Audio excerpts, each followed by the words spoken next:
Hey everyone, Talking Dave over here, dorky talking black guy who's just trying to get by. And welcome to another edition of AA, Adaptation Application. Here, I share my thoughts on how well an original or an already established story has been adapted into a new or an updated medium. And today, I'm going to be sharing my thoughts on how well the comic book character Daredevil was adapted into the 2003 movie by the same title. Before I go any further, spoiler warning, alright?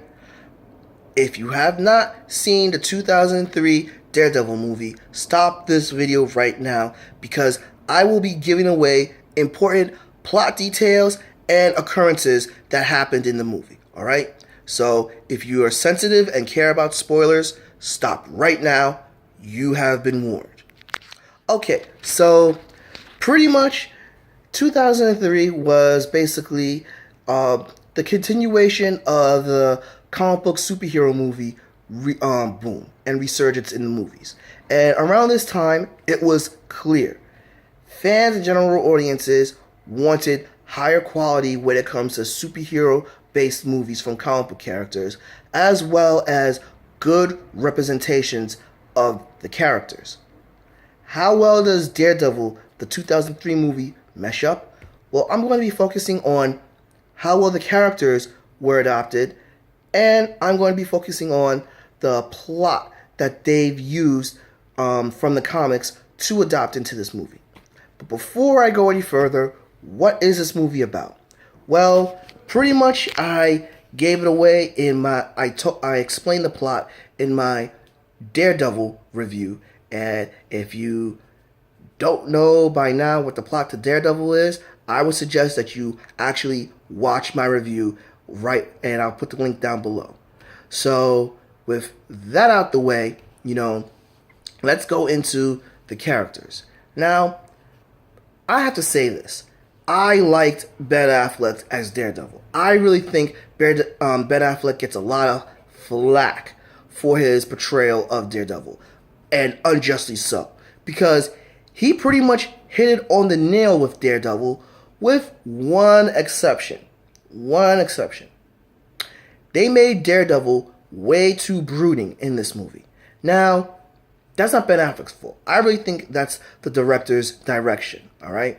But other than that, Ben Affleck did an awesome job as Daredevil. Colin Farrell, also did a good job as Bullseye. While he was a little too over the top with being unstable and crazed, he did an effective job.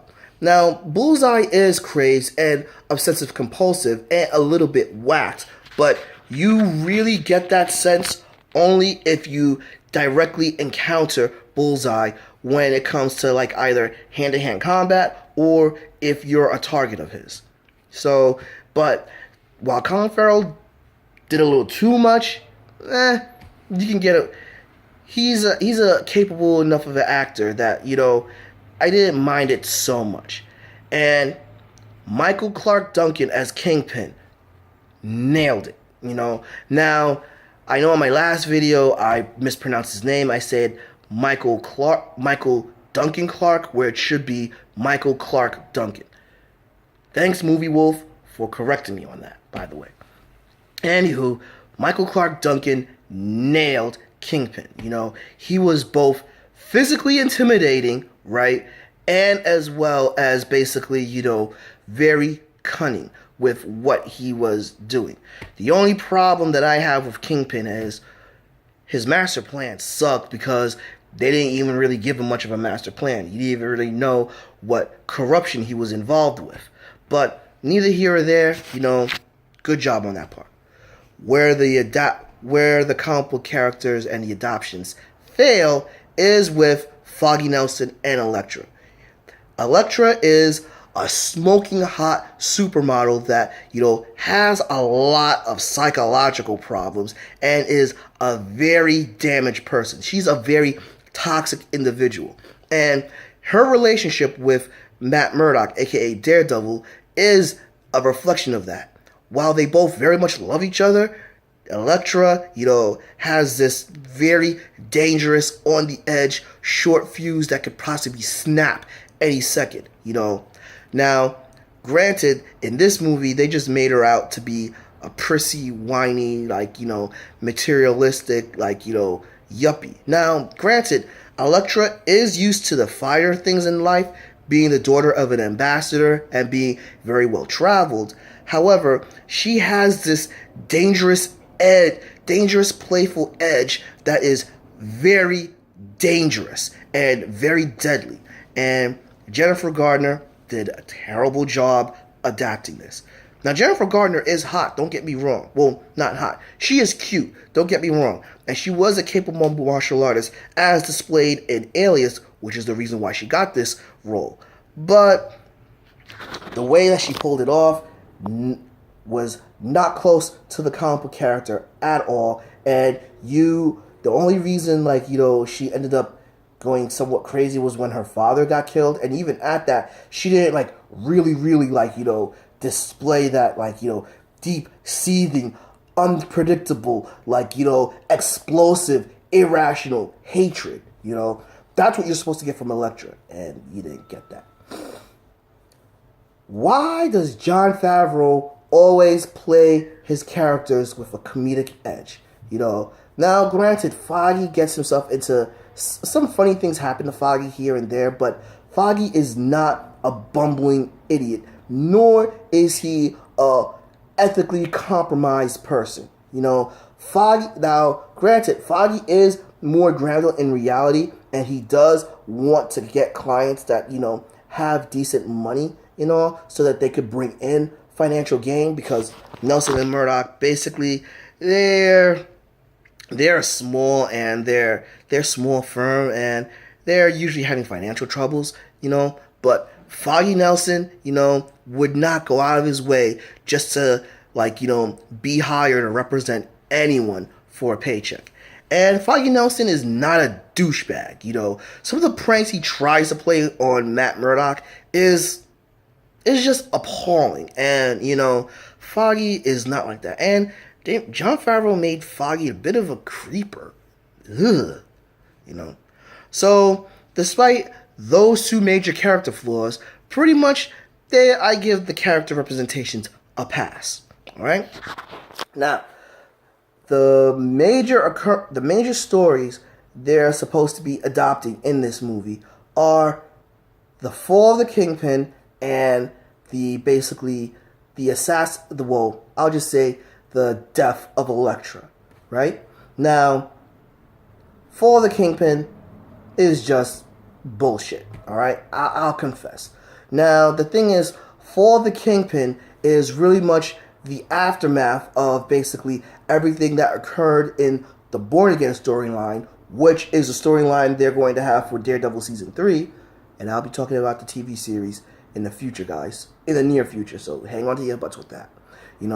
And basically, the way they portrayed the fall of the Kingpin here, there wasn't as much, personal tension between Daredevil and the Kingpin as you would want. And to top it off, while I do enjoy their fight scene, it wasn't as thrilling as it should have been, However, the death of Elektra was done phenomenally. When you saw Elektra and Bullseye fight each other, and when Bullseye killed Elektra in this, it was pretty much panel for panel in the comics. I don't expect comic book movies to be able to adopt things panel for panel accurately, but goddamn did they do an amazing job with the death of Elektra. How basically Bullseye killed Elektra with one of his own cards, and then, stabbing her with her own side. And as well, the lines he delivered were exactly from that issue. So, kudos to kudos to Colin Farrell and Jennifer Garner for that, So, overall, I focused on those two because I'm running a bit long over here, but those are the two major points I needed to focus on. Daredevil's fighting prowess, I already explained that in the original review. But with how well they adopted the characters and how they adapted basically, Fall of the Kingpin and Death of Elektra. Overall, I have to say, this adaptation did its thing. You know, they got most of the characters right. They got the Death of Elektra really well. You know, Fall of the Kingpin was a miss. You know, but overall, people misjudge me. This adaptation did its thing, and as a movie alone, I actually enjoyed the movie. It's my guilty pleasure, you know, but I just can't recommend it for other people. But as an adaptation, it's okay. Like I said, it did its thing. Do you agree? Disagree? Please drop me a comment below, give me a like, follow me on Facebook at Token Dave or on Twitter at TokenDave80, subscribe, ring that bell so you know when a new video loads, and spread this video out. But until then, this has been Token Dave, the dorky token black guy who's just trying to get by. I'll catch all of you later.